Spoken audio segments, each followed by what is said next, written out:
That's it? Yeah. It's a magic. Niwe mu content creator kuri TikTok ufite amukurikira basaga 31,000 akaba n'uwa mbere kuri uru rukuta. Nyamara na myaka 10 ararumaraho. Ku myaka mike cyane amaze kubaka izina ricuruza kandi ryifuzwa na companies zikomeye cyane ku isi hose. Kabirem mu content creator utari wumva ijwi rye muri video zakora, nyamara zikagera kuri kurusha zacu ziba zinda kudusaraza. Ariko se wari uzi ko myaka 3 ishize yaratatanya gukoresha imbuga nkoranyambaga akazi uko abikora uyu munsi? Ijwi rye n'ibindi utigeze wumva mu bindi biganiro ugiye kubyumva muri iki kiganiro. Ku musozo w'iyi video hari inkuru nziza ntifuza yuko yacika umuntu wari wese. Nuza kugira igitekerezo cyangwa se inyunganizi cyangwa se ukagira isomo ry'ubuzima wigira muri iki kiganiro, uce hasi muri comment twandikire. Nitwa Nsengiyumva Olivier, iyi ni Soko y'Ubuvumbuzi. Mbaye ikaze. Kabane Sterling Lem uzwi nka Kabirem yavutse ku itariki 9 z'ukwezi kwa gatatu mu mwaka wa 2000, avukira mu murwa mukuru wa Senegal i Dakar. Kabirem avuka mu muryango w'abana bane. Ubwo Kabirem yari afite umwaka umwe gusa amavuko, umuryango we wimukiye mu gihugu cy'Ubutaliyani utuzwa mu nyubako yari iterereye mu mujyi muto witwa Kivaso. Mu gihugu cy'Ubutaliyani niho atangira amashuri y'abanza, dore yuko Igitaliyani ari rwo rurimi rwa mbere avuga cyane kurusha izindi. Mu mwaka wa 2014 ubwo yari afite imyaka 14 y'amavuko, ababyeyi be bafashe umwanzuro wo kumuhiriza mu kigo gishingiye ku idini ya Islam cyo muri Senegal hafi y'umurwa mukuru Dakar. Abantu bari bazi Kabirem nk'umunyeshuri bavuga yuko atari yitaye cyane ku masomo ye, ngo icyakora yari umuntu byoroshye kuba wagira inshuti, akaba azi gusabana cyane. Nubwo nta makuru agaragaza niba Kabirem yaba yarize kaminuza, amakuru agaragaza yuko yakoraga mu ruganda nk'umukozi ukoresha mudasobwa mu kuyobora imashini z'uruganda rwari rwegereye umujyi wo muri Butaliyani witwa Turin. Mu kwezi kwa gatatu avukamo mu mwaka wa 2020 nibwo Kabirem yakiriye inkuru mbi yuko yirukanwe nyuma y'icyorezo cya COVID-19 mu gihe cya lockdown. Byasaga nkaho kuri w'inzozi zo gutera imbere zijemo igihu, nyamara atarazi yuko inzira z'Imana zirenga igihumbi. Nyuma yo kubura byose nk'ingati imennye, Kabirem yahise afata akabanza gato kuri TikTok. Ku itariki 15 z'ukwezi kwa gatatu mu mwaka wa 2020 nibwo Kabirem yafunguye account ye ya mbere ya TikTok, ahita na uploadingaho video ya mbere yifashe arimo abyina anareba video game. Iyi video ntabwo yageze kure, yarebwe nawe na se n'abaturanyi be bake kandi bose bumvaga yuko ari kujya mu nzira yo gusara. Iki gihe se wa Kabirem yarimo amwutsa y'igitutu cyo gushaka kandi kazi nk'umuntu ushaka kuzagira umuryango ukomeye, akazatungwa n'akazi ka nyako, kubera yuko kuri we atumvaga yuko imbuga nkoranyambaga zashobora gutunga umuntu. Hashize amezi make Kabirem yahinduye umuvuno akina akoresha n'uyu munsi. Nyuma yo kwitegereza video zakorwaga n'aba content creator bagaragaza uburyo ibintu byakorwa mu bundi buryo budasanzwe nyamara bugoranye, yatangiye kujya afata video agakora icyitwa duet, akifata video asa nk'uvuguruza icyo gitekerezo ubuzima akabworoshya kurushaho. Abantu baramukundira. Hamwe n'ubwoko bwa video byazwe Kabirem amezi ari hagati ya 2 na 3 kugira ngo yuzuye amukurikira kuri TikTok basaga igihumbi. Ku itariki 22 z'ukwezi kwa kabiri mu mwaka wa 2021 nibwo Kabirem yari yujuje abamukurikira basaga miliyoni, ibintu byihuse cyane mu buryo budasubirwaho. Kabirem yaratangiye kubona yuko umwuga we utakiri uwo gukora mu nganda no mu mahoteli, ko ahubwo ari ugushimisha abantu binyuze ku mbuga nkoranyambaga. Gukora video atavuga ahubwo yerekana ibyo akaba yavuga byahindutse ururimi rwumvwa na buri wese kuri buri nguni yose y'isi.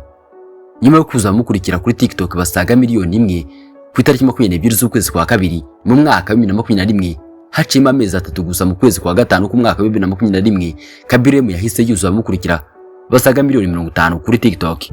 Gusa mbere yuko yuzuza amukurikira kuri TikTok basaga miliyoni 50, mbere yuko yuzuza amukurikira bagera kuri miliyoni imwe, Kabirem yabonye manager w'ibihe byose wamufashije kugera ku ndoto ze arakagera kure. Alessandro Rigio, umushoramari mu ruganda rw'imbuga nkoranyambaga watangiye umwuga mu mwaka wa 2010, kumvisha Alessandro yuko ashobora kuba umucontent creator n'umwinfluencer ukomeye, yuko hari impamvu yo kuba mu managinga. Ntabwo byamutwaye igihe gito nk'uko mubitekereza, ntibyamutwaye ingufu nke nk'uko mubitekereza. Umva uko byagenze.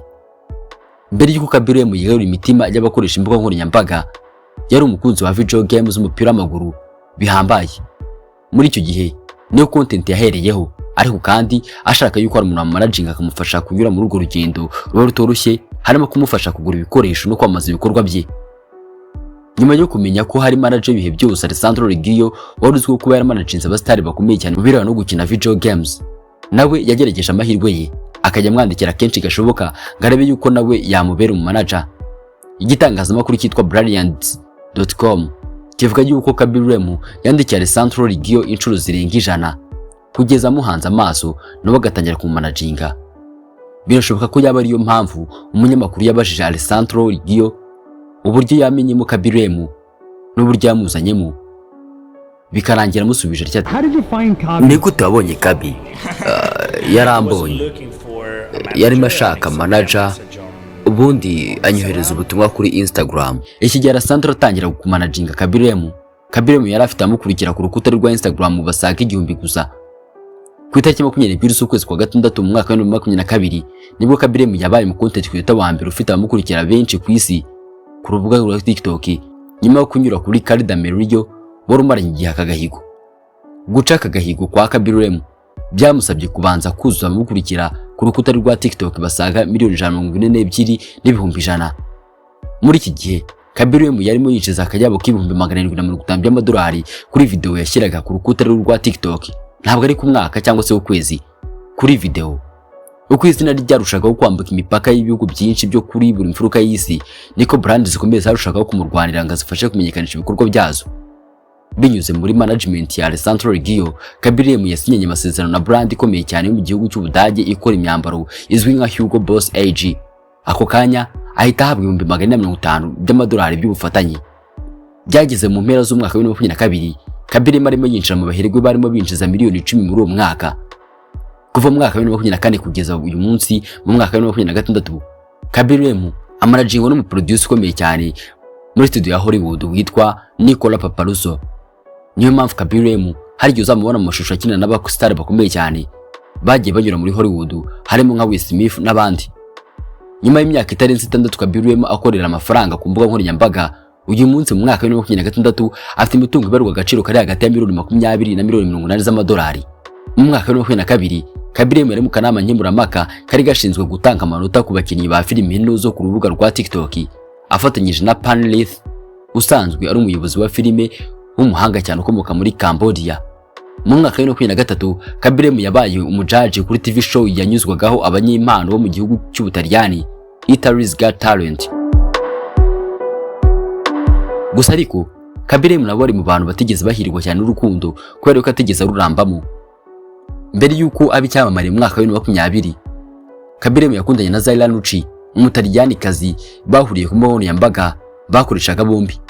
Uko Kabirem yarushagaho kuba icyamamare, niko umubano w'aba bombi hagati ya Zaira Nucci na Kabirem warushagaho gukonja, kugeza aba bombi batakivugana, ntawe ukibonera umwanya undi, nta ntonganya, nta magambo, buri wese acukwe biribagirana.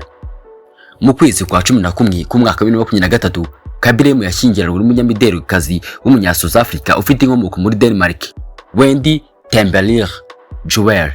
Ubukwe bwa Kisilamu buraba kandi bubera muri Senegal mu gihugu avukamo.